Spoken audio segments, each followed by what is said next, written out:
올려드리도록 하겠습니다.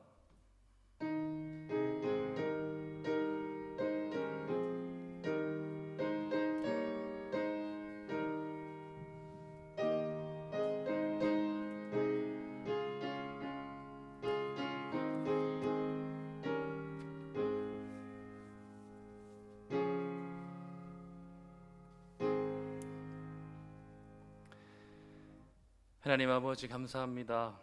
세상을 향해서 빠르게 달려가던 우리들을, 그 걸음을 멈출 수 없었던 우리들을 예수 그리스도의 십자가로 말미암아 그 보배로운 피로 우리를 구원하여 주시고, 그 이후로부터 우리 주께 피하며 우리 하나님의 안식을 얻으며 누리며 살게 하시니 참으로 감사합니다.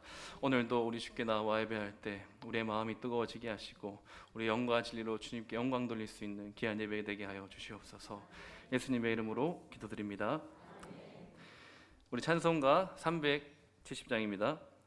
찬송가 370장 찬양하신 후에 우리 이혜원 권사님 기도하시겠습니다. 찬송가 370장입니다.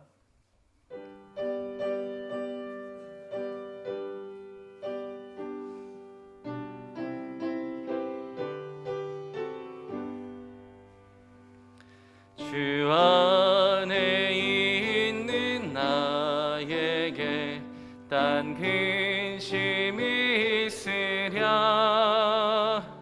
십자가 밑에 나아가 내 짐을 풀었네. 주님을 찬송하면서 할렐루야 할렐루야. 내 앞길 멀고 험해도 나 주님만 따라가리. 그 두려움이 변하여 내 기도 되었고, 전날의 한숨 변하여 내 노래 되었네. 주님을 찬송하면서 할렐루야 할렐루야. 내 앞길 멀고 험해도 나 주님만 따라가리. 내 주는 자비하셔서 늘 함께 계시고, 내 궁핍함을 아시고 늘 채워주시네. 주님을 찬송하면서 할렐루야 할렐루야. 내 앞길 멀고 험해도 나 주님만 따라가리. 내 주와 맺은 언약은 영불변하시니, 그 나라 가기까지는 늘 보호하시네. 주님을 찬송하면서 할렐루야 할렐루야. 내 앞길 멀고 험해도 나 주님만 따라가리.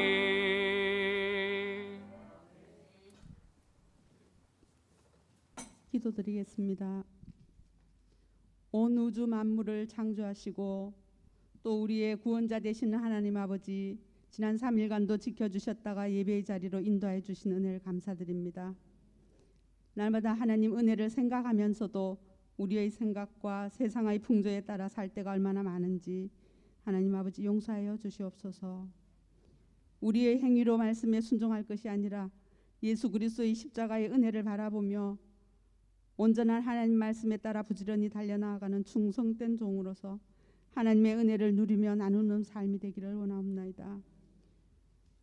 코로나의 혼란한 상황과 또 여러 가지 형편으로 예배 자리에 함께하지 못한 주의 성도들에게도 말씀을 사모할 수 있는 은혜를 내려주시옵소서. 하나님, 이천동 새 예배당 건축을 위해 간절히 기도드립니다. 당회와 건축위원회 또 담당 설계사에게 지혜 주시어 예배의 필요에 따라 효율적으로 잘 사용할 수 있도록 건축되기를 원하오니 모든 관련자들이 한마음으로 나아가게 하나님 역사하여 주시옵소서. 또 지역 주민들과도 갈등 없이 화평케 되기 원하며 풍성한 은사와 손길로 이웃을 섬기는 교회로 감당하게 하여 주시옵소서. 30일에 있을 직분자 임직식 가운데도 하나님 은혜 주시기 원하며 직분을 잘 감당할 수 있도록 모든 환경과 여건들로 허락하여 주시옵소서. 병중에 계신 성도님들을 하나님 특별히 기억하여 주시기 원합니다. 여호와 라파 치료의 하나님 아버지, 고통 가운데 위로하여 주시고 생활함에 있어 불편함 없게 지낼 수 있도록 하시어 예배의 자리에도 함께할 수 있기를 원하옵나이다.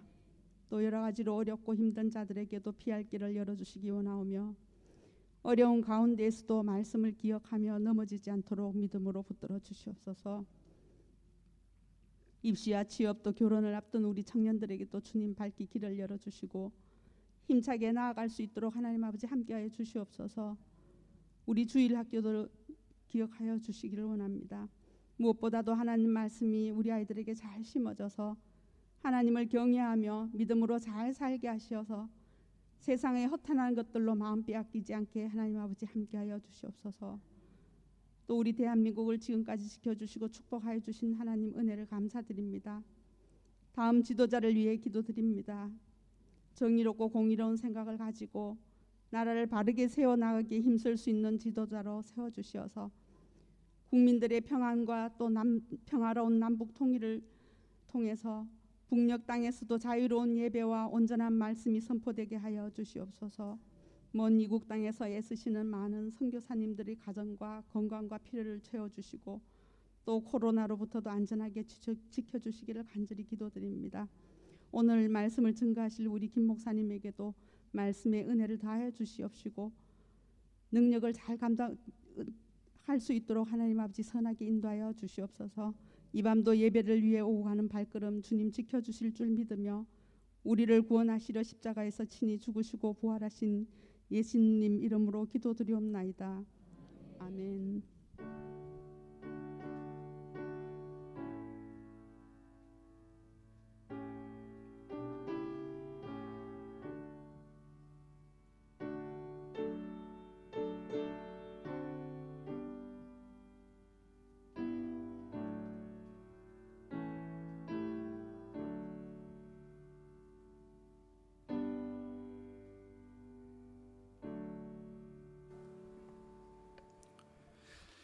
오늘 하나님께서 우리에게 주신 말씀은 열왕기하 15장 1절부터 7절입니다. 열왕기하 15장 1절부터 7절까지입니다. 제가 가진 성경으로는 588면 정도 됩니다. 열왕기하 15장 1절부터 7절을 한 절씩 교독하시고 마지막 7절을 합독하도록 하겠습니다. 제가 먼저 읽겠습니다. 이스라엘 왕 여로보암 제27년에 유다 왕 아마샤의 아들 아사랴가 왕이 되니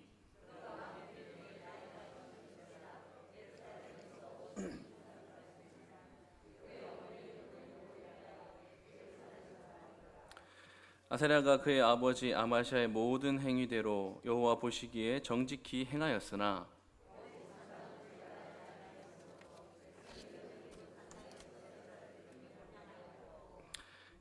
여호와께서 왕을 치셨으므로 그가 죽는 날까지 나병 환자가 되어 별궁에 거하고 왕자 요담이 왕궁을 다스리며 그 땅의 백성을 치리하였더라.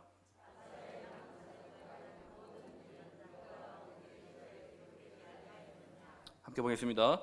아사랴가 그의 조상들과 함께 잠에 다윗성에 그의 조상들과 함께 장사되고 그의 아들 요담이 대신 하여 왕이 되니라. 아멘. 열왕기하 15장은 제 개인적인 생각입니다. 개인적으로 열왕기하 중에서 가장 압축적인 장이 아닌가. 여러분들 성경에 이제 소제목이 달려 있으신 분들은 여러분들 15장을 한번 다시 보시면 알겠지만 여기 한 장, 15장 한 장에만 무려 7명의 왕들이 등장합니다. 이런 장이 없었던 것 같아요. 가장 압축적으로 뭔가 이제 이야기를 전하고 있는데 근데 따지고 보면은 전할 게 많이 있지는 않은 굉장히 등극 공식의 이런 왕이었고 어머니는 누구였고 죽을 때는 이렇게 죽었더라라는 아주 정형화된 어떤 멘트들이 거의 주류를 이루고 있어서 가장 압축적이면서 여기에서 무엇을 전해야 할까라는 고민이 좀 많았던 것 같습니다. 그러면서 저는 이제 이 북이스라엘과 남유다의 어떤 특히 북이스라엘이 이제 거의 마지막이거든요. 이제 15장에서 이 거의 끄트머리에 잠깐 등장하는데 이스라엘 마지막 왕인 호세아까지도 그 이름이 등장합니다. 그래서 이제 16장은 이제 다시 남유다로 갔다가 이제 17장에 가서는 진짜 마지막 이 북이스라엘 멸망당한 얘기거든요. 그래서 이 마지막 가운데 이스라엘의 5명의 왕들이 이제 여기 15장에 등장합니다. 거기서 이제 왕들이 이제 4번이나 교체가 되는데 바뀔 때마다 엄청난 모반과 암살이 일어나는 그야말로 나라가 이제 약간 뒤숭숭하고 흉흉한 시기입니다. 당연히 이제 이렇게 나라가 내란으로 이렇게 혼란스러우면은 국력이 약해질 수밖에 없죠. 그래서 자연스럽게 어떻게 보면 이치에 맞게 아수르의 어떤 큰 강대국이었던 아수르의 어떤 그 흐름과 역량 안에 자연스럽게 흘러 들어가는 그런 장이기도 합니다. 그러나 이렇게 나라가 엉망진창이고 뭐 유다도 나중에 마찬가지거든요. 엉망진창이고 흉흉할 때에 그러니까 이때부터 우시야 때부터 이사야나 요나, 호세아, 아모스, 미가 이런 선지자들이 막 쏟아져 나오는 거죠. 왜냐하면 이제 진짜 나라가 멸망을 앞두고 있으니까 하나님께서 그냥 팔짱 끼고 있으면서 그래 나라가 어떻게 망하나 보자 이게 아니라 이때도 하나님께서 끊임없이 이제 선지자들을 보내주셨다라는 거죠. 그래서 이제 한 명 한 명의 왕들을 좀 살펴보려고 합니다. 먼저 1절부터 7절 오늘 저희가 읽었던 본문이죠. 보면은 아사랴의 어떤 등극 공식과 아사랴에 대한 평가가 있습니다. 16세의 왕이 됐고 예루살렘에서 52년간 다스렸습니다. 어머니의 이름은 요골리아 그리고 예루살렘 사람이더라.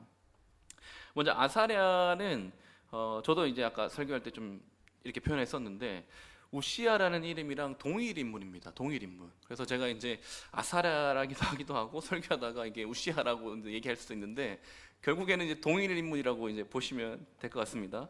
그러니까 이 아사랴 즉 이 우시야 시대 때에 대제사장이 있는데 이 대제사장의 이름도 아사랴였던 거예요. 그래서 이제 우시야로 표현하는 게 편의상 더 좋겠다 싶어서 우시야로 저는 이제 표현하도록 하겠습니다.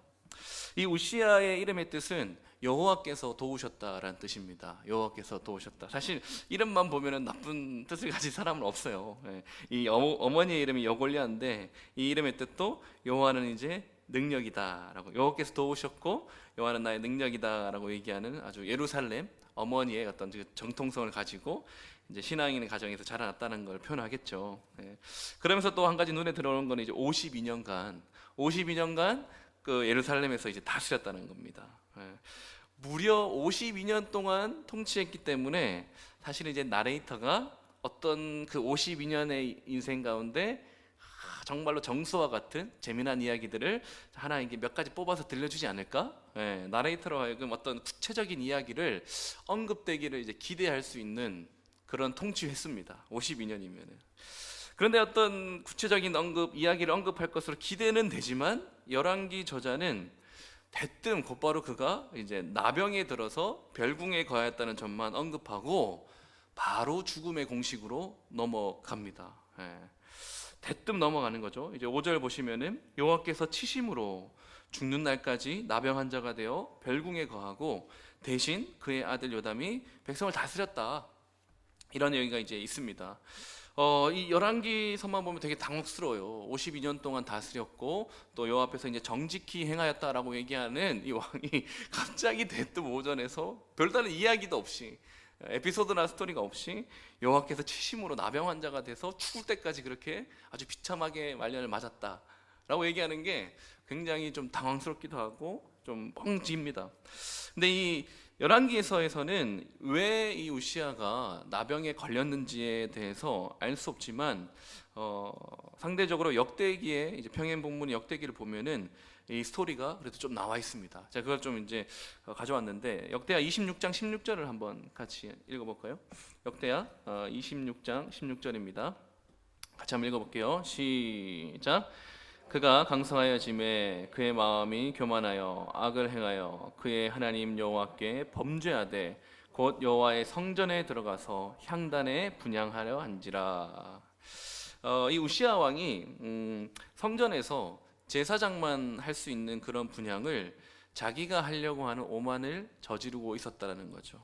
그래서 이제 17절에 보시면 제사장이 말합니다. 왕이여, 왕이여, 여호와께 분향할 일은 왕의 일이 왕이 할 바가 아닙니다. 이렇게 얘기합니다. 정확하게 하면 분향할 일은 왕이 할 바가 아니니 성소에서 나가십시오라고 이렇게 얘기합니다.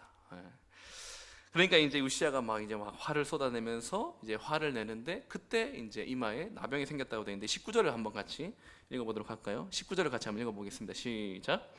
우시아가 손으로 향로를 잡고 분향하려 하다가 화를 내니 그가 제사장에게 화를 낼 때에 여호와의 전 안 향단 곁 제사장들 앞에서 그의 이마에 나병이 생긴지라. 나병이 생기니까 이제 부정하다 생각해서 20절에 보면 이제 급하게 쫓아내는 거죠. 그때부터 별궁에 거하기 시작한 겁니다. 열왕기에서는 상세히 나와 있진 않았지만 역대기를 통해서 우리가 알 수 있습니다. 자기가 왕이라고 하더라도 왕이 할 수 없는 일이 있습니다. 왕이 할 수 없는 일이 있죠. 근데 지금 우시아는 제사장만 할 수 있는, 명백하게 제사장만 할 수 있는 그 일을 침범한 것이죠. 그렇다면 제사장만 할 수 있는 그 일을 굳이 우시아가 침범한 이유가 뭘까요? 이건 아까 우리가 26장 16절에서 읽은 것처럼 아주 담백하게 말합니다. 그가 강성하여짐에 마음이 교만하여 라고 얘기합니다. 해서는 안 될 일인데 그가 강성하여져서 마음이 교만해졌다는 거예요. 그래서 평소 같으면 안 했을 텐데 이제 마음이 이제 강해지고 교만해져서 그런 해서는 안 될 일을 침범했다는 거죠.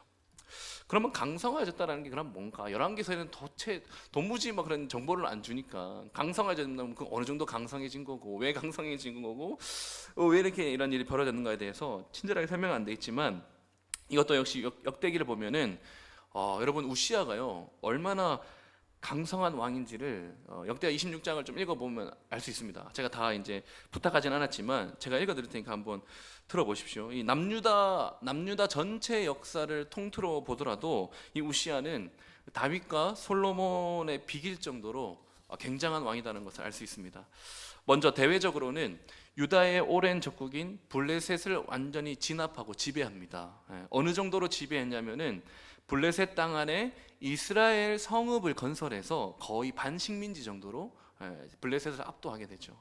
그 다음에는 암몬을 지배했고 암몬으로부터 조공을 받았습니다.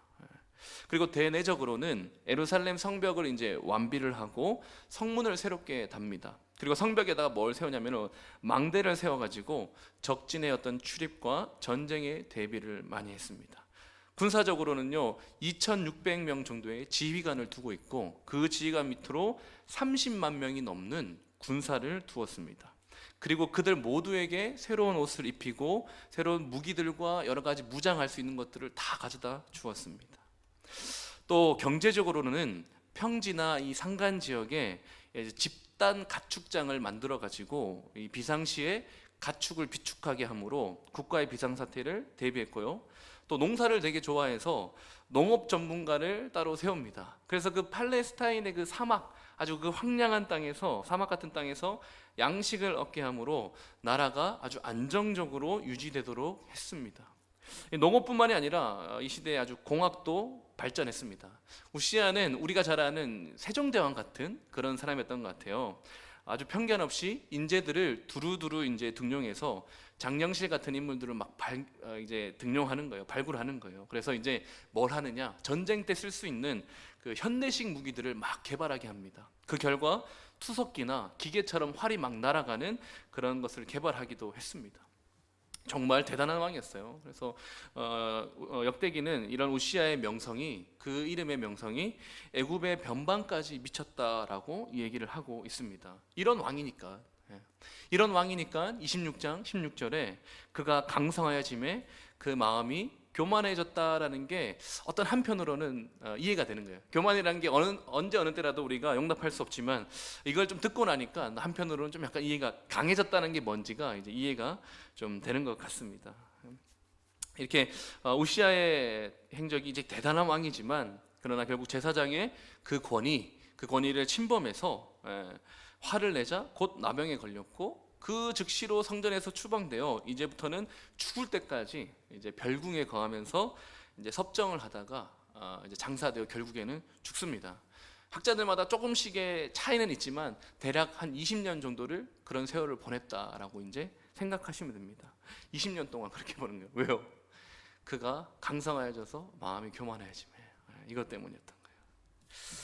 자, 그 다음부터 이제 8절부터는 장면이 북이스라엘로 옮겨갑니다. 북이스라엘로 옮겨가는데 여기서부터 이제 아주 사건이 신속하게 이제 진행이 됩니다. 이제부터 나오는 왕들은 이스라엘의 이제 마지막 멸망 때 왕까지 이제 연달아 쭉쭉쭉 나오는데 대략 한 30년 정도 되는 세월입니다. 그러니까 요 30년 이스라엘 멸망 30년 앞두고 이렇게 여러 명의 왕들이 이렇게 쭉쭉쭉쭉 이제 바뀌고 그 바뀌는 세월이 굉장히 음모와 암살과 이런 반역을 통해서 권력을 잡는 이런 어떤 북이스라엘 마지막 멸망을 앞두고 있는 시기를 잘 보여주고 있는데 도표를 하나 먼저 좀 보고 했으면 좋겠습니다. 너무 많은 왕들이 나오니까 일단 먼저 이 도표를 가지고 이해를 좀 하고 넘어가도록 하겠습니다. 스가랴, 살룸, 무나헴, 부가히야, 베가 요 5명의 이제 왕들이 나옵니다. 그리고 베가를 쳐 죽였다라고 얘기하는 호세아가 마지막 왕인 호세아가 거의 끝에 잠깐 등장하기 때문에 다루진 않았습니다. 보시면은 이제 이 5명의 왕들이 평가 공식이나 등급이 다 거의 뭐 대동소이합니다. 다 이제 여로보암의 길로 행했고 여호와 보시기에 앙을 행했고 통치 기간을 보면 이제 아주 긴 어떤 왕들도 있지만 또 더 가장 짧은 왕은 한 달도 있고 뭐 6달도 있고. 근데 이제 비고에 보시면 이제 거의 다 이제 살해됐다라는 거죠. 살해됐다는 거죠. 그래서 먼저 이제 스가랴 왕부터 좀 빠르게 살펴보도록 하겠습니다. 이 스가랴는 여로보암 2세죠. 여로보암 2세의 아들입니다. 사마리아에서 이제 6달 동안 다스렸는데 평가 공식은 똑같아요. 여호와 보시기에 악을 행했고 범죄하게 한 여로보암의 집에서 떠나지 아니하였다. 그리고 이제 6개월 동안 다스렸다라고 이제 얘기하죠. 근데 6개월 동안 다스렸는데 그 평가가요. 아버지 여로보암 2세와 똑같습니다. 41년짜리 아버지나 6개월짜리 아들이나 그 평가는 여호와 보시기에 동일하다라는 거죠. 똑같이 악을 행했다는 겁니다. 그리고 동시에 이제 반란이 일어나죠. 스가랴의 죽음 공식을 보면은 살룸이 일어난다고 되어 있죠. 야베스 아들 살룸이 일어나서 스가랴를 쳐 죽이고 대신 왕이 됩니다. 그러면서 이제 한 가지 12절에 여호와께서 예후에게 4대 동안 왕의 있으리라 하신 그 말씀대로 이루어졌다. 그러니까 예후에게 약속하신 그 4대가 이 스가랴가 마지막이라는 거죠. 스가랴를 마지막으로 이 예후에게 약속된 왕조가 끊기게 됩니다. 예후 왕조의 마지막 왕인데도 뭐 통치 기간도 굉장히 짧고 또 평가도 그렇고 매우 간략하게 다루고 있습니다. 그러니까 사실 열왕기 저자는 스가랴의 통치에 대해서 전혀 관심이 없다 이렇게 봐도 괜찮을 것 같아요. 그냥 약속대로 하나님의 말씀이 그냥 이루어졌다라고 이제 얘기하는 것 정도죠. 곧이어서 이제 살룸이 나타나는데 살룸은 사마리아에서 한 달 동안 다스립니다. 한 달 동안. 그러니까 자신이 반역으로 죽였던 그 스가랴보다 훨씬 짧은 시간을 이제 다스리게 되는 거죠. 6달에서 한 달이니까. 근데 이제 이 살룸이 스가랴를 이제 반역으로 죽일 때까지만 해도 자기가 이 6달 다스린 왕보다 더 적은 시간을 다스리고 죽을 줄은 몰랐을 겁니다. 통치 기간만 이렇게 줄어든 게 아니라 살룸에 대해서 특이한 것이 있다면은 이제 그에 대한 별다른 평가가 없다라는 거예요. 아까 제가 도표 띄워드렸을 때 평가가 이제 뭐 여로보암의 죄를 따랐다 했는데 빈칸이 있었잖아요. 이 살룸에 대해서는 별다른 평가가 없어요, 여러분. 마치 이거 제가 어떻게 느껴졌냐면은 마치 이 살롬의 유일한 역할은 예후 왕조를 끝내기 위해서 등장한 것 같은 그 이상 그 이하도 아닌 아무런 평가가 없는 그리고 그도 한 달 뒤에 무나헴에게 반역으로 죽고 사라집니다. 죽음 공식에 보면은 14, 16절에 이 살룸의 죽음 공식에 이 무나헴이 등장합니다. 근데 여기서 이제 우리가 좀 살펴볼 거는 아주 정형화되어 있는 공식적인 멘트들 외에 이런 것들이 좀 이렇게 흥미를 끄는 거죠. 16절 한번 보시면 그때 므나헴이 드리사에 와서 딥사와 그 가운데 있는 모든 사람과 그 사방을 쳤으니 이는 그들의 성문을 열지 아니하였습니다. 그러므로 그들이 그것을 치고 그 가운데에 아이벤 부녀를 갈랐더라.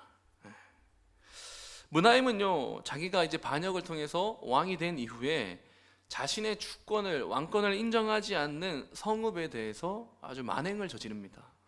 이 정도의 잔혹함은요, 아이벤 부녀를 갈랐다라고 하는 이 정도의 잔혹함은 나라가 분열되고 이스라엘 사람들끼리 전쟁에서는 유례가 없는 잔혹함입니다. 이 정도는 북이스라엘이 완전히 이방화되었음을 한편으로는 보여주는 이 사건입니다. 하나님이 이런 것들이 싫어서 가나안 땅에서 막 인신 제사를 하거나 또 우상을 숭배하는 그런 원주민들이 그런 문화와 풍습들이 싫어서, 그런 잔혹함이 싫어서 원주민들을 다 쓸어버렸는데, 그런데 이제 북이스라엘이 그렇게 한다라는 거죠. 이거는 하나님으로서도 그들을 쓸어버려야 할 지경까지 북이스라엘에 온 것이 아닌가라는 생각을 자연스럽게 할 수 있는 거예요. 어쩌다가 북이스라엘이 이렇게 돼서 이렇게 되면은 하나님도 당연히 쫓아내고 쓸어버려야 할 것 같은데 라는 독자들에 대한 생각을 불러일으키는 거죠. 그리고 이제 므나헴이 공식적으로 이제 사마리아에서 10년간을 다스립니다. 17절부터 22절까지가 므나헴 얘기가 나오는데, 평가는 아까 다 봤죠? 여기서도 이제 좀 약간 독특한 스토리는 뭐냐면은 19절에 아수르 왕 불이 그 땅을 치려함에 므나헴이 은 1000달란트를 주어서 그를 통해서 이제 왕권을 굳게 하는 거죠. 불이 그 땅을 치려고 왔어요. 근데 이제 므나헴이 은 1000달란트를 주면서 자기가 살 뿐만 아니라 이것을 줄 테니 자기의 왕권을 좀 세워달라, 이런 식으로 더 이제 청탁을 하게 되는 거죠. 은 1000달란트는 뭐 굳이 지금으로 환산하지 않는다 하더라도 그 당시만 보더라도 어마어마했습니다. 그 열왕기상에 오므리 왕조의 시조인 그 오므리 있죠? 오므리 왕이 그 수도를 사마리아로 옮길 때에 그 사마리아 산지를 사고 요새화 시킬 때 어느 정도의 비용이 들었냐면은 은 2달란트가 들었어요.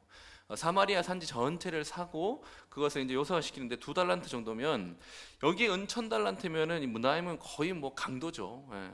왕권을 남용해서 자신의 안위를 지킬 뿐만 아니라 더 나아가서 자신의 안위를 이걸로 더 세우려고 하는, 자신의 배를 채우고 자신의 힘을 더욱더 굳건히 하는데 이것을 사용을 합니다. 근데 나름 이런 노력이 뭐 통했던 것 같아요. 므나헴이 이제 이 아수르 왕인 불에게 이런 것이 좀 통했던 것 같습니다. 왜냐하면은 이 아수르의 비호 아래서 이 므나헴은 자기의 아들에게 아주 안전하게 왕위를 물려줍니다.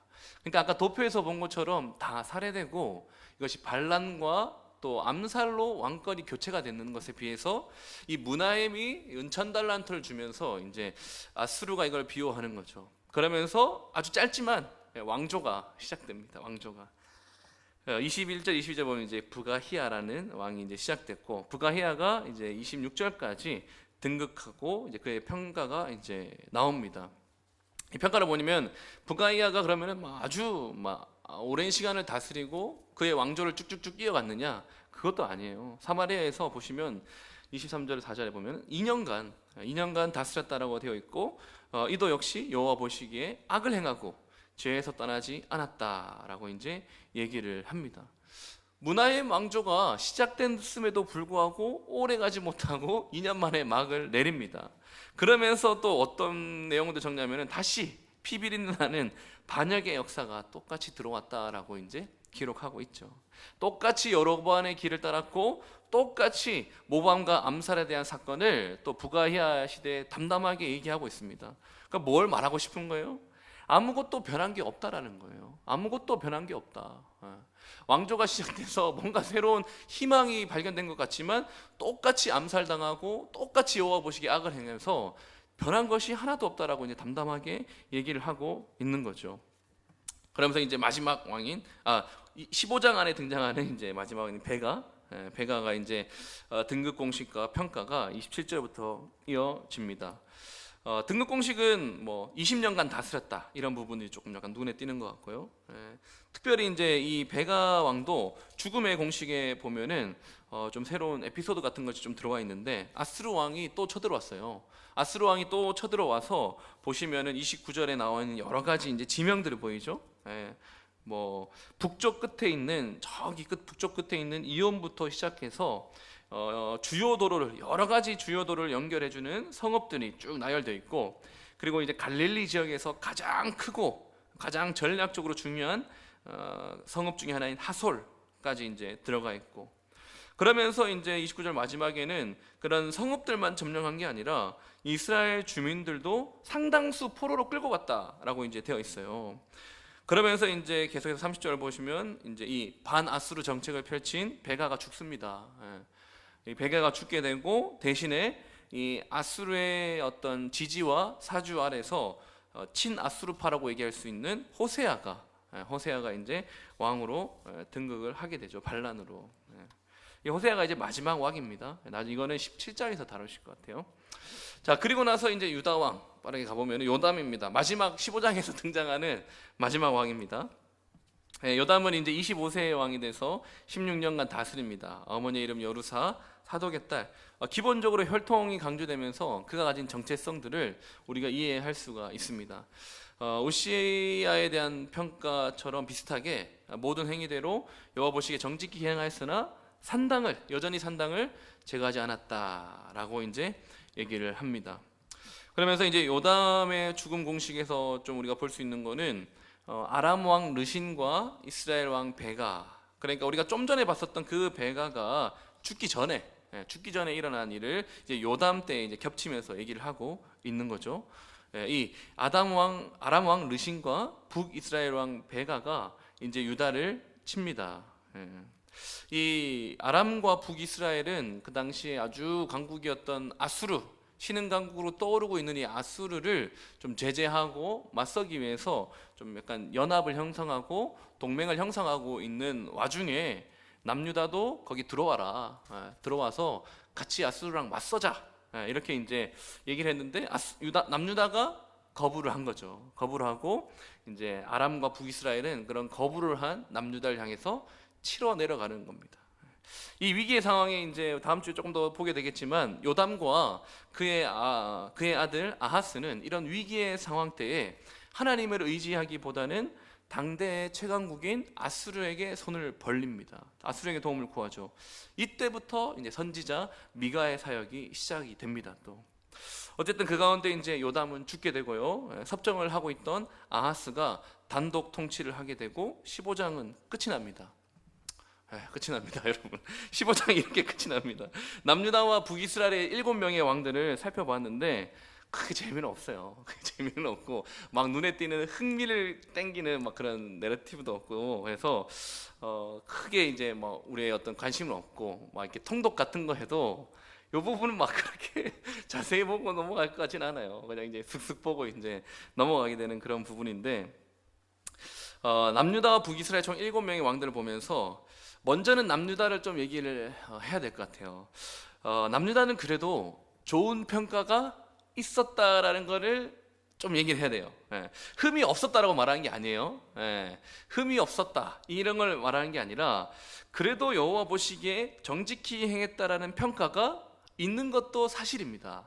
그래서 남유다가 좋은 평가가 있었다라는 것을 우리가 좀 볼 수 있다면, 그에 반해 북이스라엘 왕들은 다시 한번 도표 보여주실래요? 다시 한번 보시면은 그에 반해 북이스라엘 왕들은 하나같이 보세요. 하나같이 여로보암의 길에서 돌이키지 않았고 여호와 보시기에 악을 행했다는 겁니다. 이 사람들의 이제 통치의 중심은 뭐냐면은 오로지 어떤 그들의 힘과 그들의 배에 있는 거예요. 그들의 힘으로 왕권을 찬탈하죠. 그들의 힘으로 왕권을 찬탈할 뿐만 아니라 그 이후에는 더 큰 힘을 가진 세력에 의해서 물러나고 비참하게 말로를 맞이하기도 합니다. 이렇게 짧은 시간 내란을 통해 기반이 흔들리면은 나라는 점점 약해질 수밖에 없죠. 그런데 우리가 또 살핀 건 뭡니까?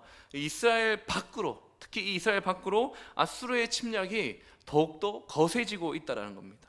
문하임 왕 때는 어떻게든 이제 뭐 은천 달란트로 이렇게 잘 어르고 달래가지고 돌려보냈다면, 이게 더 심화가 되는 게 베가 왕 때 북쪽의 여러 성읍을 점령당하게 되고 백성들도 이제 포로로 끌려가게 됩니다. 이렇게 북이스라엘 안팎으로 일어나는 일들을 보면, 이 계속해서 일어나는 안팎의 일들을 보면, 그동안 끊임없이 우상들을 섬겨왔던, 끊임없이 여로보암의 길을 따르며 여호와 앞에 악을 행했던 이 북이스라엘 행동이 국가적인 차원의 자살행위였음을 이제 이 비로소 거의 나라가 멸망을 앞두고 있는 이 지점에 오니까, 야, 그게 그냥 여로보암의 길을 따랐더라, 여호와 보시기에 악을 행했더라라는 그냥 있는 멘트들이 아니라, 이제 와서 보니까 이런 행동들이 거의 국가적인 차원의 자살행위였구나라는 것이 드러나게 됩니다. 여기서 그러면서 이제 포로기에 사로잡혀 있는 이 열왕기서의 1차적인 독자, 이 이야기 속에 있는 사람 말고 이 이야기를 1차적으로 듣고 있는 그 포로기 가운데 사로잡혀 있는 그 독자들에게 분명하게 메시지를 전하는 거죠. 이스라엘은 결코 기습적으로나 또는 기습적으로 포로가 된 것이나 납치된 것이 아니라 그들 스스로 멸망을 향해서 빠르게 달려왔다는 것을 가르쳐 주고 있는 겁니다. 그래서 이제 포로되어 있는 자신들의 신세와 입장을 이해할 수가 있는 거죠. 저는 근데 그렇다고 해서 유다를 막 잘했다고 띄워줄 필요도 없다라고 생각해요. 분명 이제 좀 상반되고 두드러지는 평가가 있긴 하지만, 유다 왕들이 아주 일관되게 친아수르 정책을 채택했기 때문에 궁극적인 멸망이 이스라엘보다 좀 더 늦게 찾아올 뿐이지 그들이 굉장히 잘했다 이렇게 볼 수도 없는 거죠. 유다는 분명히요 이스라엘보다 약했습니다. 그리고 이스라엘과 약하면서도 이스라엘과 거의 대등할 정도로 타락했고요. 아수르를 의지하는 거 보니까, 하나님이 아니라 아수르를 의지하는 것 보니까 이스라엘보다 크게 현명한 것 같지도 않습니다. 먼저 멸망을 달하는 이 이스라엘보다 크게 다르거나 크게 현명한 것 같지도 않다는 말이죠. 유다의 파멸은 뭐 우리가 아시는 것처럼 이 북왕국의 멸망 이후에 찾아오겠지만, 그 멸망의 씨앗은 이미 이 시기에 많이 뿌려지고 있었다라는 것입니다.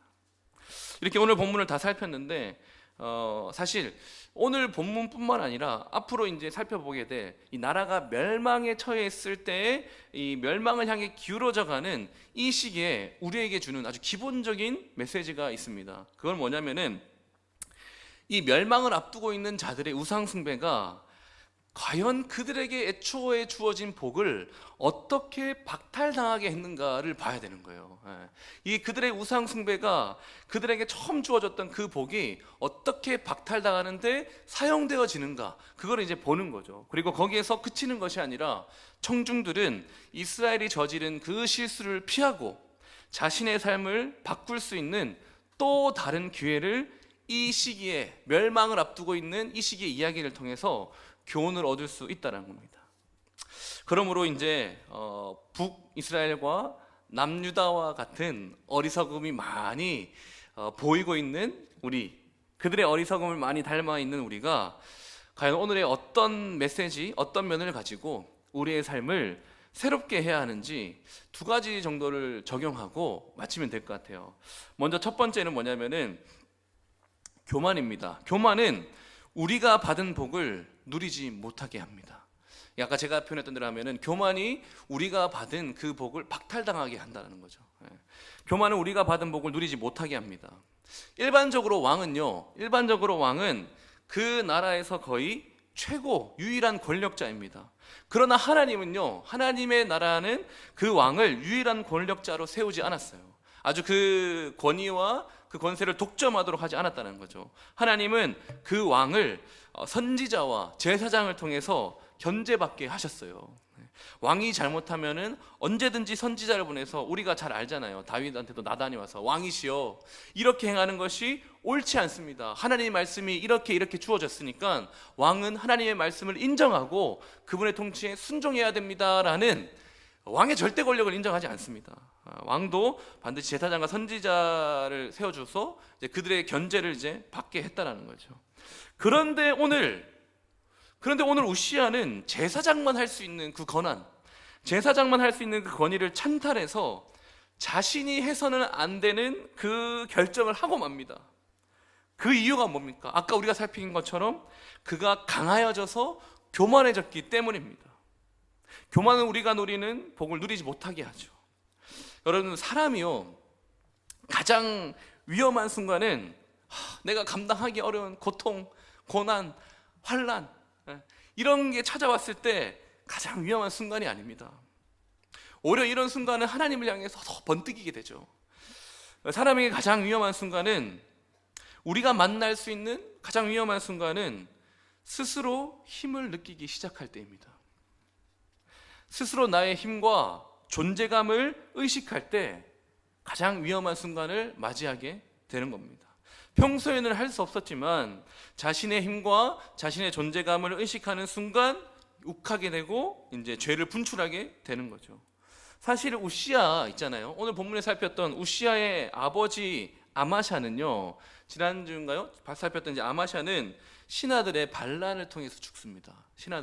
기억나시나요? 신하들의 반란을 통해서 이제 죽었습니다. 그런데 그의 할아버지, 반란에 대해서 죽었던 아마샤의 아버지 요아스도 신복들이 일어나서 반역으로 죽었다라고 되어 있습니다. 사실은 유다 역사 가운데 잘 없는 이제 반역을 통해서 이제 왕권이 이양되는 경우 있는데, 근데 이 우시아의 아버지 그리고 우시아의 할아버지가 이렇게 대대로 반역을 통해서 쿠데타와 반란을 통해 이제 왕권을 이어받게 됐습니다.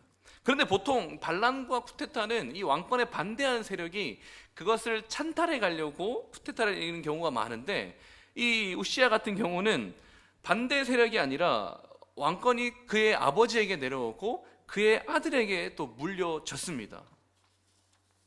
우시아는 할아버지의 일을 아버지로부터 들었을 것이고, 그 아버지의 일을 자신이 직접 겪으면서 두 가지 결론을 생각할 수가 있습니다. 첫 번째는 뭡니까? 정치적 그리고 종교적인 세력에 대한 아주 철저한 복종입니다. 자기 할아버지와 아버지를 끌어내린 그런 정치적이고 종교적인 세력에 대한 철저한 복종을 한편으로는 선택할 수 있겠죠. 그리고 두 번째는 뭡니까? 정치적이고 종교적인 세력에 대한 미움과 분노입니다. 저는 후자 쪽으로 봅니다. 이게 더 우리의 본성에 가깝다고 생각하기 때문이죠. 우시아가 미움과 분노를 아주 드러내놓고 늘 그렇게 살아갔다는 것이 아니라 정직하고 성실하게 살아가는 중에도 인간이 마음에 품을 수 있는 그런 마음을 말하는 겁니다. 그런데 이게 평소에는 잘 드러나지 않습니다. 누군가를 향한 미움과 분노와 이런 것들이 평소에는 잘 발현되지 않지만 내재되어 있다가 언젠가 폭발할 수 있는데, 그게 언제입니까? 그가 강하여짐에, 그가 강성하여질 때, 그가 스스로의 힘을 느끼고 의식하는 순간, 자신의 힘과 존재감을 의식하는 순간에 그것이 죄가 발현되는 것입니다. 혹시 얼마 전에 여러분들을 서운하게 하신 사람들이 있습니까? 사람들과의 관계 속에서, 잘 몰라요. 뭔가 알고 하는 얘기는 아니고 그냥 한번 던져보는 겁니다. 얼마 전 사람들과 관계에서 서운한 적이 없었습니까? 그렇다면 나를 향한 하나님의 사랑이 충분하지 않다고 생각했기 때문 아닙니까? 한편으로는요. 그리고 혹시 주변에서 최근에 억울한 일을 당한 적이 있습니까? 억울한 일을 당했다면 한편으로는 하나님이 예수 그리스도 안에서 자기 생명을 주셨고 그 생명과 함께 그분의 사랑과 그분의 영원한 복을 나에게 다 주셨는데, 그 복이 별것 아닌 것처럼 생각하기 때문에 억울하게 느끼신 건 아닙니까? 또 누군가를 비판하고 비난하셨습니까? 내가 그렇다면 하나님의 완전하고도 영원한 진노를 받아 마땅한, 정말로 구제받을 자격이 하나도 없었던 죄인이라는 사실을 잊어버렸기 때문은 아닐까요? 우리가 뭐 대단한 존재라고 우리의 힘과 우리의 존재감을 그렇게 느끼냔 말입니다. 우리가 힘이 있으면은 얼마나 힘이 있다라고 말하는 거예요. 근데 스스로 힘이 있다라고 얼마나 착각했으면 자존심 상해하고 사람들 미워하고 분노를 분출하고 억울해한단 말입니까? 사랑하는 성도 여러분, 우리는 강성함으로 살아가는 인생이 아닙니다. 세상은 힘이라고 얘기할지 모르겠지만 힘으로 살아가는 인생이 아닙니다. 우리가 시편을 통해서 배우고 있는 것처럼 젊은 사자는 굶주려 죽을지라도 여호와께 피하는 자는 뭡니까? 모든 좋은 것에 부족함이 없다라고 말씀하셨습니다. 근데 여호와께 의지하는 인생, 젊은 사자 말고 그냥 여호와께 피하고 여호와께 이게 막 쭈그려가지고 막 피하는 인생, 어떻게 보면은 보잘것없는 인생 아닙니까? 그렇게 보면 어떻게 보면 보잘것없는 인생인데 하나님은 그렇게 자기에게 피하는 자를 정직하다 하시며 그와 함께 하실 것입니다. 하나님께 피하고 하나님께 피했을 때 하나님이 함께 해주시면서 비로소 진짜 강한 인생이, 진짜 힘 있는 인생이 시작되는 거란 말입니다. 반대로 스스로 자신의 강함을 나타내고 스스로 젊은 사자가 되고 스스로의 힘을 인식하는 순간 우리는 망하게 된다는 것을 반드시 기억하시길 바랍니다. 왜냐하면 우리는 정말로 너무 놀랍도록 은밀하고 교활해서 뻔히 알면서도 그 뻔히 보이는 함정에 늘 빠질 수 있는 자들이기 때문이에요. 다른 사람들에게 화내면 안 되고 미워하면 안 되고 이런 거 누가 몰라요? 다 알죠. 그런데 우리가 죄를 짓는 순간에 우리가 알잖아요. 죄를 짓는 것이 안 된다는 것을 알면서도 우리가 놀랍도록 은밀하고 교활해서 그 뻔히 보이는 함정인지 알지만 거기에 빠지기를 원한단 말이에요. 어쩔 때는 굉장히 의도적이면서 실천적으로 하나님의 진리를 망각하는 거죠. 분명히 머리로는 알고 있는데 하나님의 진리를 그 요구하시는 것을 머리로는 알고 있지만 실천적으로 망각하고 완전히 기억이 전혀 없는 사람처럼, 하나님의 진리에 대한 기억이 전혀 없는 것처럼 실천적으로 살아갈 수 있다는 말입니다. 교만해져서 자신의 힘을 의식하며 살아가는 자들이 될 수 있단 말입니다. 사랑하는 성도 여러분, 그렇기 때문에 우리는 늘 십자가로 달려가야 되는 것입니다. 그리고 거기서 십자가로 달려가면 뭡니까? 거기서 내 힘이 꺾인 것에 대한, 내 힘이 완전히 꺾여버린 것에 대한 원망과 미움 대신에, 내 자존심을 완전히 짓밟아버린 그 원망과 미움 대신에 뭐를 발견하는 거예요? 우리가 아직 죄인 되었을 때에도 나를 위하여서 자신의 모든 것들을 버려주신, 자신의 모든 것들을 내어주신 우리 주님의 자비와 긍휼과 은혜를 경험하게 된다는 것이죠. 그러므로 우리가 언제든지 교만해져 넘어질 수 있는 우리지만, 그렇기 때문에 우리의 힘을 늘 과시하며 의식하며 우리의 존재를 늘 의식하며 살아가는 것이 아니라 늘 그리스도 안에서 자신의 존재를 발견하는, 늘 그리스도 안에서 우리의 존재를 인식하는 그런 모두가 되기를 바랍니다. 두 번째는 또 뭐가 우리의 그 하나님의 복으로부터 누리지 못하고 박탈당하게 하냐면은, 첫 번째는 교만이라면 두 번째는 조금 더 실제적인 겁니다. 교만은 약간 내면화된 거라면은 이 두 번째는 세속주의입니다. 세속주의는요, 우리가 받은 복을 누리지 못하게 합니다. 이 세속주의라고 말하면서 이제 이 세상에 있는 모든 물질들을 악하다라고 말하는 게 아닙니다. 이 청교도들은 이 세속주의를 정의하면서 세상스러움 또는 세상적으로 움직임이라고 이제 표현을 했습니다. 즉 그러니까 이 가치 중립적인 것들을 어느새 나의 신념과 존재의 중심으로 가져와서 그것을 중심으로 선택하며 추구하며 살아간다는 것이죠. 좀 더 쉽게 말한다면은, 우리 인간에게 참된 만족을 주실 수 있는 분이 하나님 한 분밖에 없지 않습니까? 우리 창조자니까. 그런데 그 참된 만족을 주시는 그 하나님의 자리에다가 무언가 다른 게 들어와서 만족과 행복감을 느끼기 시작합니다.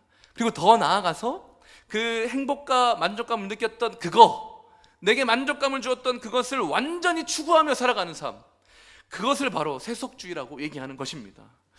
오늘 본문에서 이스라엘 왕들이 계속 교체가 됐어요. 그들의 중심에는 이미 하나님이 없습니다. 그리고 그들의 중심에는 뭐가 있습니까? 철저한 힘의 논리가 있습니다. 이 세속적인 철저한 힘의 논리가 있는 거죠.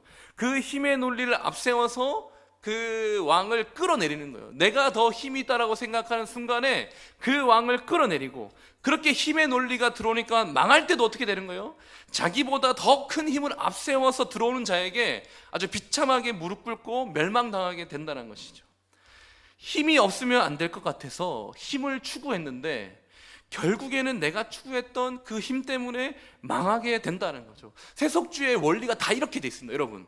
이거 잘 기억하셔야 돼요. 이 원리를 기억하셔야 됩니다. 세속주의는 나에게 정말로 내가 생각했는데 내게 없는 그거, 내가 생각해봤는데 내게 없는 그거, 그리고 내가 정말로 그것만 있다라고 생각하면은 내가 행복하겠다라고 생각하는 그것만 있으면 내가 더 행복할 뿐만 아니라 더 안정적으로 살아갈 수 있다고 생각하는데 전혀 그렇지 않습니다.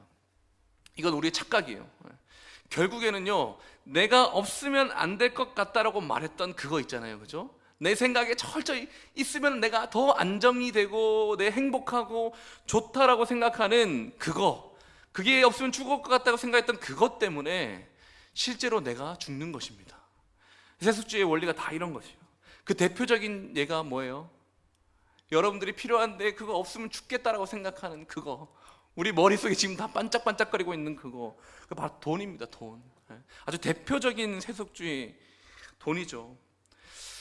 돈을 가지고, 왜 그러냐면 이제 돈을 가지고 소비를 할 때 실제로 어느 정도 만족감과 행복이 있어서 그래요.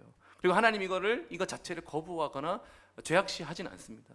왜냐하면 하나님께서 이 천지 만물을 창조해 놓으시고 뭐 열매를 따먹고 물에서 물고기를 잡아먹고 동물을 잡아먹고 이런 이 천지 만물을 지어놓고 이 세상의 피조물들을 소비하고 이걸 누려가는 데 있어서 제재를 두지 않았단 말이에요. 근데 문제는 뭐냐면은 이거 자체가 이제 소비할 때 어떤 만족과 행복이 있죠. 제가 얼마 전에 이제 택배, 현대인들이 참된 기쁨이 없어서 어디서 기쁨을 찾냐니까 택배를 기다리는 기쁨으로 산다고 했잖아요, 그렇죠? 근데 이 좀 더 엄밀히 들어가 보면은 그 택배가 뭐냐면 소비가 주는 그 만족과 기쁨 때문이에요. 이 소비가 주는 이 소비할 때 오는 그 만족이 그냥 하나님께서 나에게 이런 복을 주시는구나 이렇게 생각하고 그 소비를 건강하게 맞이하면 되는데, 이 소비가 주는 행복이 주제를 모르고 하나님의 자리까지 올라가 버린다라는 거예요. 그래서 그 다음부터 내게 만족이 더 큰 소비가 아니면 만족감이 안 되는 거예요. 근데 우리는 뭐예요? 그런 거 원래 없더라도 하나님으로부터 만족을 얻을 수 있는 사람이라니까요. 근데 이제 이 돈이 그런 어떤 세속주의로 빠져들게 하는 이런 프로세스가 있는 거예요. 여기로 이렇게 빠져들게 하는 거죠. 오늘 본문에 등장한 우시야 있죠. 아주 어마어마한 왕이라고 제가 얘기했고, 그리고 오늘 본문에 나타나진 않았어요. 지난주에 살폈을 텐데 여로보암 2세, 그러니까 오늘 이 북이스라엘 왕들 중에 첫 번째 왕이었던 스가랴, 예후 왕조의 마지막 통치자였던 이 스가랴의 아버지 이 여로보암 2세, 그리고 오늘 본문에 살폈던 우시야, 이 두 왕이 다스렸던 때는요, 남과 북이 정말로 유례가 없이 잘 살았을 때입니다. 나라가 분열되고 나서 비교 대상이 이제 솔로몬과 다윗은 직접적인 비교 대상이 될 수 없죠. 급이 다르니까. 그렇게 비교하면 안 되겠지만 분열된 이후로 정말로 이 우시야와 여로보암 2세 때는요, 유례가 없이 부강하고 잘 살았던 때입니다. 나라가. 이게 일반 세속적인 사회에서도 이 시기를 굉장히 인정을 해줍니다. 그럼에도 불구하고, 그런 유례 없는 부강과 안정에도 불구하고 결국 나라의 멸망은 막을 수 없다라는 게 이 17장이 아주 담백하고 스피드감 있게 일을 진행하고 있지 않습니까? 아무리 부강하고 아무리 잘 살아도 그것으로 나라의 멸망을 막을 수 있는 게 아니다라고 얘기를 합니다. 왜냐하면은 하나님이 주목하시고 하나님이 이제 관심 있어 하시는 거는 뭐 경제가 좋아지거나 우리의 삶의 형편이 나아지고 남부럽지 않게 살아가는 것, 거기에 하나님의 관심이 있는 것이 아니라, 하나님은요 언제나 우리에게 자신의 율법과 규례를 지키면서 하나님 앞에 정직하게 행하는 것에 관심을 가지고 그 행위를 가지고 우리를 기준을 가지고 나중에 최후 심판 때도 우리를 심판하시는 것입니다. 물론 우리는 예수 그리스도의 행위로 살아나겠지만요, 신앙생활의 목표를요 우리 당대에 잘 사는 것으로 기준 삼고 우리 당대에 잘 사는 것으로 신앙생활의 목표를 삼는다면, 그렇게 한평생 하나님 앞에 나아간다면 그것은 하나님을 세속적인 우상으로 만들어 버리는 겁니다. 우리는 돈이나 명예나 힘이 중심이 되는 사람이 아니에요. 절대로 돈 중심 사람이 아니고, 돈이 필요하겠죠. 그리고 돈의 유익을 누리며 살 겁니다. 그러나 절대로 돈 중심적인 사람이 아니고 명예나 힘의 중심이 되는 사람들이 아닙니다. 한번 따라해 볼까요? 우리는 예수 중심이다. 우리는 예수 중심이다. 우리는 예수 그리스도 중심입니다. 그리스도를 중심에 두지 않고 내가 세워둔 그 우상이 주는 만족과 기쁨이 얼마나 가실 것 같습니까? 그냥 사라집니다. 아침 안개같이. 대표적인 예가 택배라고 제가 얘기했잖아요. 그 우상이 주는 만족과 기쁨이 얼마나 가겠냔 말이에요. 오늘 북이스라엘의 역사를 통해 본 것처럼 그들이 힘의 권리를 가지고 찬탈한 그 왕위는 오래 가지 못하고 얼마 가지 못해서 또 바뀌어야 되고 교체되고 내려와야 되고 결국에 말로는 뭡니까? 비참해지고 멸망당하는 것밖에 없었습니다. 사랑하는 성도 여러분, 이제 말씀을 마무리하도록 하겠습니다. 물질적인 성공과 그리고 국제적인 위상까지 그리고 군사적인 강성함에도 우상 숭배로 인한 멸망은 막을 수가 없었습니다. 이 우상 숭배로 인하여서 그들이 가지고 있는 아주 부유한 환경으로도 그들의 멸망을 끊을 수 없었다라는 이 이스라엘의 마지막 이야기를 꼭 기억하시면서 하나님 보시기에 과연 무엇이 정말로 성공한 인생인지를, 정말로 성공한 인생이 무엇인지를 끊임없이 질문하시고 답을 얻으시기를 바랍니다. 우리는 교만해서요, 우리는 교활하고 은밀해서 선물을 주시는 하나님이 아니라 그 선물 자체에 만족하고 집착하며 살아갈 수 있는 사람들입니다. 그러므로 정말 하나님 보시기에 성공한 인생이 무엇인지를 죽을 때까지 질문을 하고 답을 찾아가셔야 돼요. 이렇게 오늘 제가 말씀을 전했지만 오늘 여러분들 방문을 열고 손잡이를 잡고 집에 들어갈 때 다시 한번 생각해 보셔야 돼요. 아침에 눈을 뜰 때 내가 하나님 보시기에 성공한 인생은 무엇인지를 아침에 눈을 뜰 때마다 생각하셔야 됩니다. 차키에 시동을 걸 때마다, 설거지 할 때마다, 쌀을 씻을 때마다 정말로 하나님이 원하시는 성공한 인생이 뭔지를 끊임없이 질문하시고 그 답을 얻어야 할 것입니다. 그리고 그 답은 어디에 있습니까? 자신의 힘을 의식하거나 물질을 의식함으로 얻는 것이 아니라 오직 우리 주 예수 그리스도의 십자가 앞에서 우리의 존재를 발견하고 그리스도 안에서만 참된 행복과 기쁨, 그 복과 안식을 누려가는 저와 여러분이 되기를 간절히 소원합니다. 자, 기도하겠습니다. 하나님 아버지, 멸망을 향해서 빠르게 달려가는 이 남유다와 북이스라엘의 역사를 살펴봤습니다. 따지고 보면은 예수 그리스도가 없던 우리가 꼭 이런 모습이었는데 하나님을 대적하고 공중의 권세 잡은 자를 우리가 의도적으로 따르고 은밀하게 따르면서 우리 주님 대적하면서 그렇게 빠르게 멸망으로 내려가던 자들이었는데 우리 크신 하나님의 은혜와 우리 주 예수 그리스도의 순종하심으로 그 성육신과 십자가 사건으로 말미암아 우리를 구원하여 주시고 이제는 우리가 그렇게 죄를 향하여서 다름박질하며 멸망을 향해서 달려가는 자들이 아니라 저 영원한 성 하나님의 나라와 새하늘과 새 땅이 예배된 자로 살아가게 하시니 참으로 감사합니다. 이 하나님의 은혜에 끊임없이 감격하며 우리에게 주어져 있는 복이 무엇인지 기억하며 이것을 빼앗기지 않고 오직 주와 복음을 위해서 살아갈 수 있는 우리 모든 문화의 가족이 되게 하여 주시옵소서. 감사드리며 예수님의 이름으로 간절히 기도드립니다. 귀한 말씀 감사드립니다. 새교회당 건축과 임직식을 위해서 새벽 기도와 금요 기도에 많이 참여하셔서 함께 기도해 주시기 바랍니다. 찬송가 292장 찬양하고 기도하고 축도로 예배를 마치겠습니다.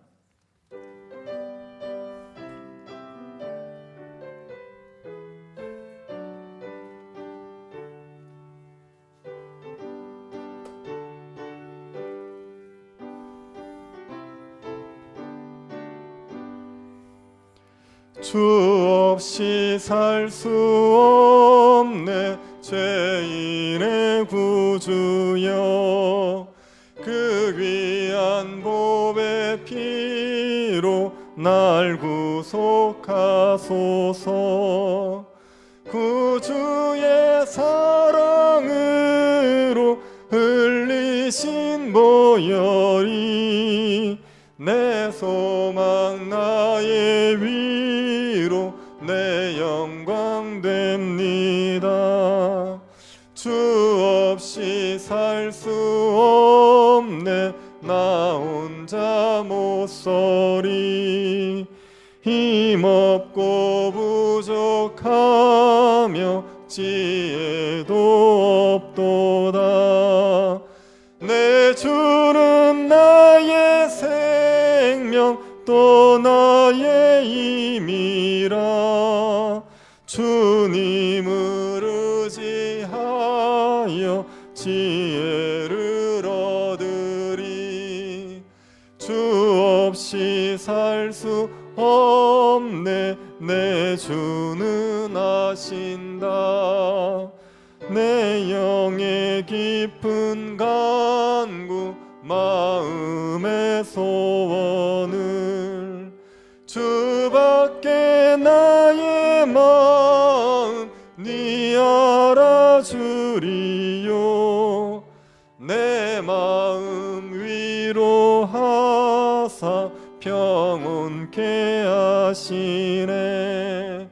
주 없이 살 수 없네. 세월이 흐르고 이 깊은 고독 속에 내 생명 끝나도 사나운 풍랑일 때 날 지켜주시니 내 곁에 계신 주님 늘 힘이 됩니다. 아멘. 말씀을 기억하면서 우리 같이 한번 기도합시다. 하나님께서 우리에게 주신 복들을 놓쳐버리지 않도록 우리가 교만에 빠지지 않게 해달라고 기도합시다. 우리 자신을 의지하지 말고 우리의 가진 것들을 내세우지 말고 그리스도 안에 있는 존재로서 겸손히 하나님만 의지하는 백성 되게 해달라고 기도합시다. 세속적인 것들이 우리의 신이 되지 못하게 하여 주시고 그리스도만이 우리의 신이 되어서 그리스도만을 섬기는 백성 되게 해달라고 기도합시다. 세교회당 설계가 잘 될 수 있도록 기도해 주십시오. 우리 설계자에게 또 우리 건축위원회 또 일을 진행하는 분들에게 지혜를 허락하여 주셔서 주님의 사역을 감당하기에 가장 좋은 건물이 우리에게 세워질 수 있도록 은혜 베풀어 달라고 기도해 주시기 바랍니다. 임직식 가운데 우리 직분자들에게 또 우리 교인들에게 성도들에게 하나님이 주시는 큰 기쁨이 있게 달라고 기도합시다. 직분을 주신 것에 감사해서 우리 모든 임직자들이 기쁨으로 섬길 수 있게 달라고 기도해 주시고 성도들은 하나님께서 교회에 귀한 일꾼을 세워준 것을 기뻐하면서 우리 임직자들에게 잘 순종할 수 있는 성도들 되게 해달라고 기도해 주십시오. 주민들과의 갈등이 원만하게 잘 회복되게 하여 주셔서 우리가 그들과 화평한 가운데 이웃으로 지낼 수 있도록 은혜 베풀어 달라고 기도해 주시고 송성령 집사님 아직 수술 중에 있습니다. 하나님께서 수술의 과정을 끝까지 잘 붙들어 주시고 은혜 가운데 건강하게 회복되실 수 있도록 주님께서 긍휼을 베풀어 주시기를 기도해 주십시오. 수험생들, 취업을 준비하는 청년들 주님께서 위로하여 주시고 끝까지 주님을 의지하여 뿌리는 수고를 감당하게 하시고 주님께서 선한 결과를 허락해 주시기를 같이 한번 기도하도록 하겠습니다. 하나님 아버지, 우리에게 은혜를 내리고 주신 것을 감사드립니다. 우리를 주의 백성 삼으시고 하나님과 동행하며 주의 뜻을 이루며 하나님의 나라를 맛보며 살아갈 수 있도록 허락해 주신 것을 감사드립니다. 하나님, 우리가 교만하지 않게 하여 주옵소서. 하나님께서 우리에게 은혜를 베푸실 때 마치 우리의 자원으로 우리가 이룬 것처럼 교만하게 행하지 않도록 저희들이 항상 십자가 앞에서 겸손히 우리 자신을 돌아보게 하여 주시옵소서. 하나님 아버지, 우리 가운데 세속적인 것들이 신의 자리에 오르지 못하게 하여 주옵소서. 우리의 마음을 지배하고 우리의 마음을 차지우지 못하도록 주님 십자가 앞에서 날마다 예수 그리스도를 바라보며 살아갈 수 있게 하여 주옵소서. 주님을 따르며 주님의 나라의 복을 누리며 주님의 나라를 선포할 수 있는 주의 백성들이 되게 하여 주옵소서. 하나님, 새 교회당 설계를 주께서 인도하여 주시기를 구하옵나이다. 아버지 하나님의 은혜 가운데서 주님의 사역을 위해서 효율적으로 사용될 수 있는 좋은 건물이 세워지게 하여 주옵소서. 하나님, 사람들에게 보이려고 하기보다 하나님 우리의 어떤 욕망을 이루려 하기보다는 주님의 사역이 가장 잘 이루어질 수 있는 교회당을 우리가 함께 꿈꾸며 기도하며 함께 고민할 수 있도록 은혜 내리고 주옵소서. 하나님 아버지, 은혜를 베풀어 주시기를 원합니다. 임직식을 통하여서 우리 교회에 큰 즐거움이 있게 하여 주옵소서. 주님의 교회를 충만하게 세우시기 위해서 귀한 일꾼 세워주시는 것을 모든 성도들이 기뻐할 수 있게 하여 주시고 우리 임직자들에게도 주님이 주시는 큰 기쁨이 있게 하여 주옵소서. 주신 구원의 은혜에 감사하고 주신 직분에 감사하며 기쁨으로 주님을 섬길 수 있도록 주님께서 은혜 베풀어 주옵소서. 하나님, 주민들과의 갈등의 문제를 주님의 은혜 가운데서 원만하게 해결하여 주셔서 하나님, 저희들이 이웃으로 함께 살아갈 수 있게 하여 주옵소서. 화평한 관계가 될 수 있도록 주님 간섭하여 주옵소서.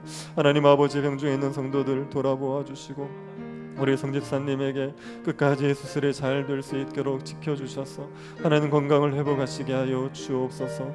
하나님 아버지, 은혜 가운데 회복의 모든 과정들 동안 함께하여 주시고 아버지 하나님, 함께 주님을 찬양하며 주님께 영광을 돌릴 수 있도록 은혜 베풀어 주옵소서. 우리 수험생들에게도 주께서 은혜를 베풀어 주십시오.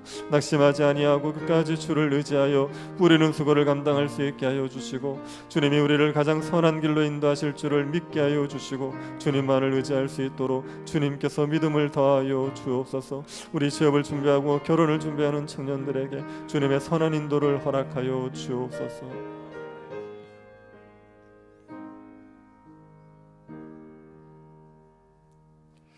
지금은 우리 주 예수 그리스도의 은혜와 하나님의 사랑과 성령의 교통 이루하심이 사랑하는 주의 백성들의 머리 위에 지금으로부터 영원토록 함께 있을지어다. 아멘.